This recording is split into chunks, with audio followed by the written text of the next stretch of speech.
Assalamualaikum warahmatullahi wabarakatuh. Saya Rizky Wahyuningsi dari kelas 6A, Prodi PIAUD. Di sini saya akan menjelaskan mengenai Occipitalop. Nah, Occipitalop ini terdapat 6 bagian, yakni yang pertama, parietal occipital sulcus, yang kedua, kunet giru, yang ketiga, calcarine sulcus, yang keempat, collateral sulcus, dan yang kelima, lingual sulcus atau lingual gyrus, dan yang keenam yakni fusiform sulcus. Nah, yang pertama yakni parietal occipital sulcus, disebut juga dengan fissura parieto-occipital, yakni dalam sulcus di korteks cerebral bahwa tanda batas antara cuneus dan precuneus, dan juga antara parietal dan lobus occipital. Hanya sebagian kecil yang dapat dilihat di permukaan lateral, sedangkan di bagian utamanya itu berada di bagian permukaan medial. Nah, bagian lateral sulcus parieto-occipital atau parietal occipital sulcus yakni terletak sekitar 5 cm di depan kutub occipital dan berukuran sekitar 1,25 cm panjangnya. Nah, sedangkan bagian medial occipital parietal sulcus mengarah ke bawah dan mengarah ke depan sebagai celah dalam permukaan medial, dan juga bergabung dengan fissura calcarine di bawah dan di belakang ujung posterior corpus callosum.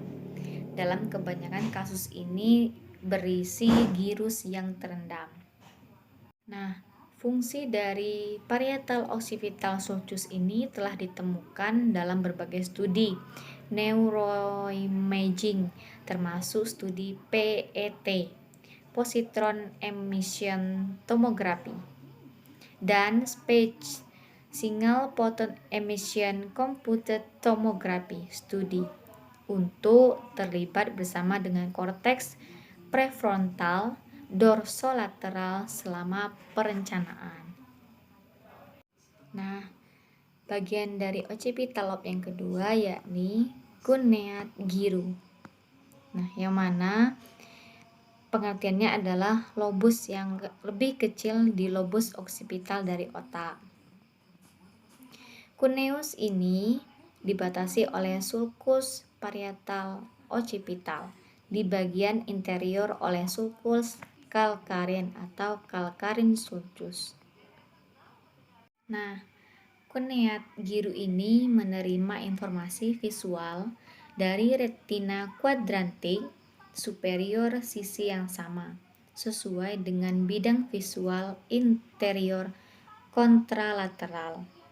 Ini paling dikenal karena keterlibatannya dalam pemrosesan visual dasar.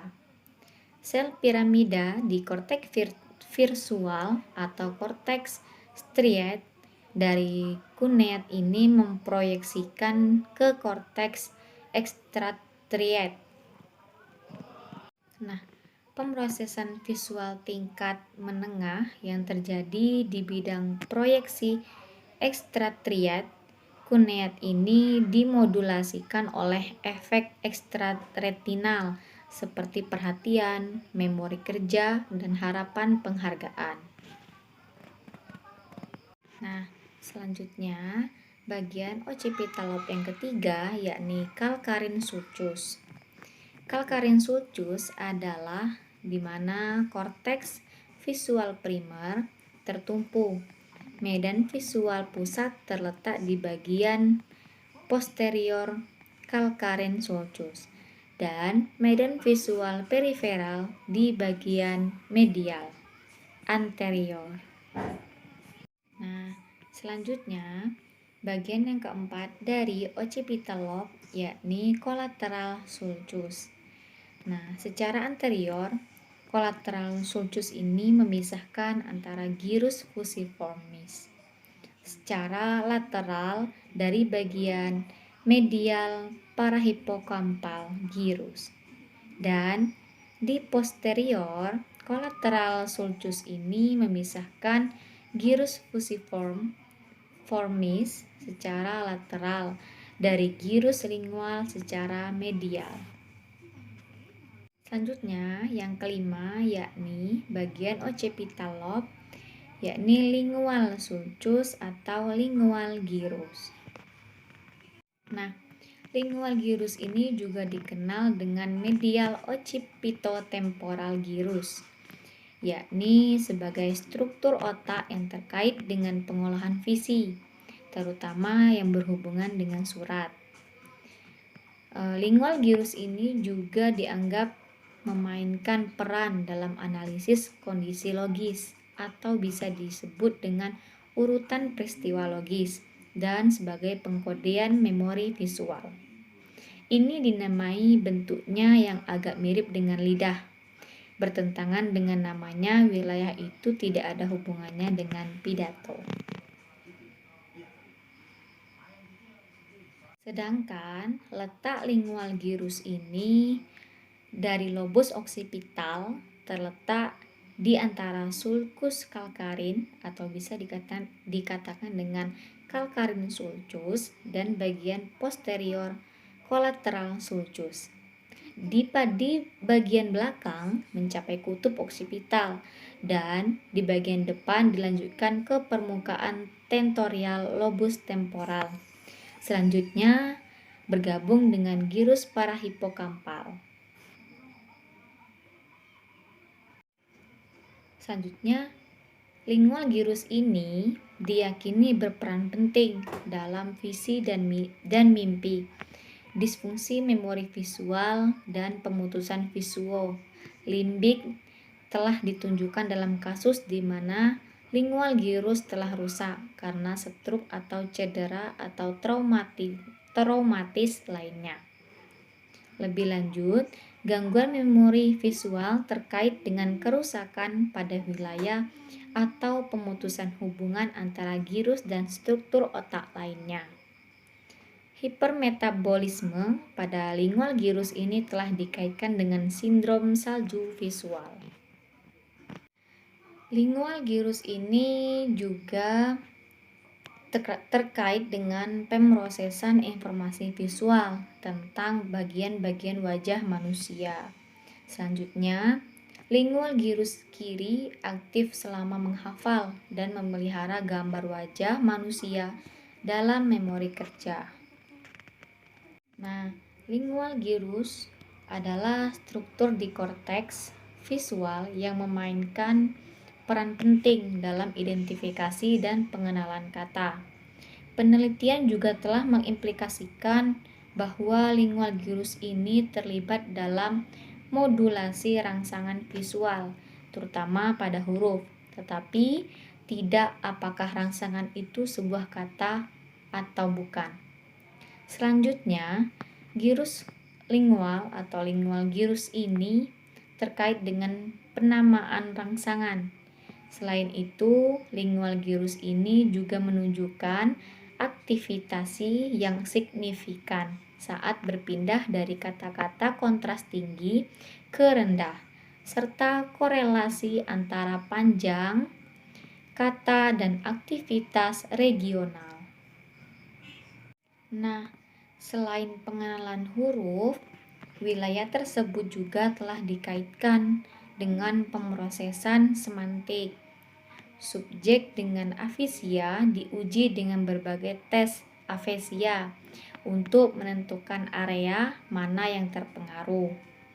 Modulasi pada gyrus lingual atau lingual gyrus ini pada subjek yang tidak menderita. Sedangkan mereka yang bagian occipital lobe yang terakhir yakni fusiform gyrus. Fusiform gyrus juga dikenal sebagai lateral yang occipitotemporal gyrus, yakni bagian dari lobus temporal dan lobus occipital di Brodmann daerah. Occipital gyrus ini terletak antara basa gyrus dan parahipokampal gyrus di atas. dan temporal gyrus rendah di bawah ini. Fusiform gyrus telah dikaitkan dengan berbagai jalur saraf terkait dengan pengakuan. Selain itu, telah dikaitkan dengan berbagai fenomena neurologis seperti sinestesia, disleksia, dan prosopagnosia. Nah, bagian dari fusiform gyrus juga berperan sangat penting untuk pengenalan wajah dan tubuh. Dan juga bagian dari fusiform gyrus ini dipercaya bahwa bagian dari belahan kiri fusiform gyrus digunakan untuk pengenalan kata. Dalam penelitian yang telah diteliti lanjut oleh ilmuwan menunjukkan bahwa fusiform gyrus kiri dan kanan memainkan peran yang berbeda yang kemudian saling terkait. Gyrus fusiform kiri mengenali fitur mirip wajah pada objek yang mungkin merupakan wajah sebenarnya atau bukan. Sedangkan fusiform gyrus kanan menentukan apakah fitur mirip wajah yang dikenali itu sebenarnya adalah wajah. Namun juga fusiform gyrus ini memiliki peran utama atau peran yang paling penting, yakni terlibat dalam fungsi penglihatan yang tinggi. Dan juga fusiform ini dapat dikatakan bagian dari aliran ventral dan berperan dalam membedakan berbagai kategori objek. Baik, itulah penjelasan mengenai occipital lobe yang dapat saya sampaikan. Terima kasih. Wassalamualaikum warahmatullahi wabarakatuh.